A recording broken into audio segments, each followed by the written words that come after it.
Obama retired ஆகிறதுக்கு முன்னால ஒபாமாட்ட எல்லா இண்டஸ்ட்ரியலிஸ்டும் போனாங்க. எவ்வளவு திறமையானவர்கள் இங்கு உள்ளவர்கள் நீங்கள் புரிந்து கொள்ளுங்கள். அதற்காக சொல்லுகின்றேன். எல்லாரும் போய் அவர்கிட்ட சொன்னாங்க, இந்த பில்கேட்ஸை நாடு கடத்திடணும்னாங்க. ஒபாமா அதிசயத்து போய் ஏன்னு கேட்டார். 100 பேர் வேலைக்கு எடுத்தா 60 பேர் இந்தியாக்காரனை எடுக்கலாம்.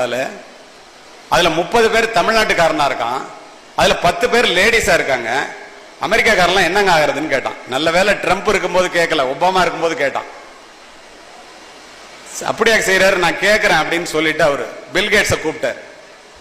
நடந்த சம்பவம் என்ன, எல்லா இண்டஸ்ட்ரியில உன்னை நாடு கடத்த சொல்றான், நீ எல்லாத்தையும் இந்தியாக்காரனா வேலைக்கு எடுக்கிற, கம்ப்யூட்டர் பிரிவுல ஐடி பிரிவுல, ஏன் அப்படி பண்ற அப்படின்னு கேட்ட.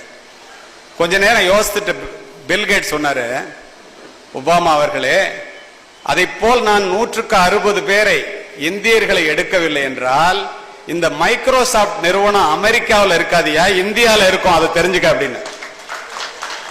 வியந்து போன ஒபாமா ஏன்னு கேட்டாரு. அவன்கிட்ட தான் அறிவு இருக்கு, நம்ம பயில்ட்டு அது மாதிரி இல்லையே, என்ன பண்றது அப்படின்னாரு. நேர பல்கலைக்கழகத்துக்கு போனாரு. இது போன்றது ஒரு ஹால்ல எல்லாம் அமெரிக்க மாணவர்கள் இருக்கிற இடத்துல ஒரே ஒரு கேள்வியை கேட்டாரு. ஏண்டா உங்களுக்கு எல்லாம் 100 வருஷமா ஒரு கம்ப்யூட்டர் இருக்கு, இந்தியாவில் 100 பேர் கூட ஒரு கம்ப்யூட்டர் இல்ல, அங்கிருந்து வர்ற ஒரு சத்யாநாதல்லா தான் மைக்ரோசாப்டோட சிஇஓவா இருக்கான், தமிழ்நாட்டிலிருந்து வர்ற ஒரு சுந்தர் பிச்சை தான் கூகுளோட சிஇஓவா இருக்கான், ஒரு சிவநாடார் தான் மிகப்பெரிய பிசினஸ் பண்ணிட்டு இருக்காரு கம்ப்யூட்டர் துறையில, உங்களுக்கு எல்லாம் அறிவே இல்லையான்னு கேட்டார். அரங்கமே அமைதியாக இருந்தது. இங்கு அமர்ந்திருக்கின்ற பெண்களை போல ஒரு பெண் ஆசிரியை மேடைக்கு சென்று, ஒபாமா அவர்களே அனுமதி கொடுத்தால் அதற்குரிய காரணத்தை நான் சொல்லுகின்றேன் என்றார். அனுமதி வழங்கப்பட்டது. இந்தியாவில் இருந்து சென்ற ஆசிரியை, தமிழகத்தில் இருந்து சென்ற ஆசிரியை என்ன சொன்னாங்க தெரியுமா?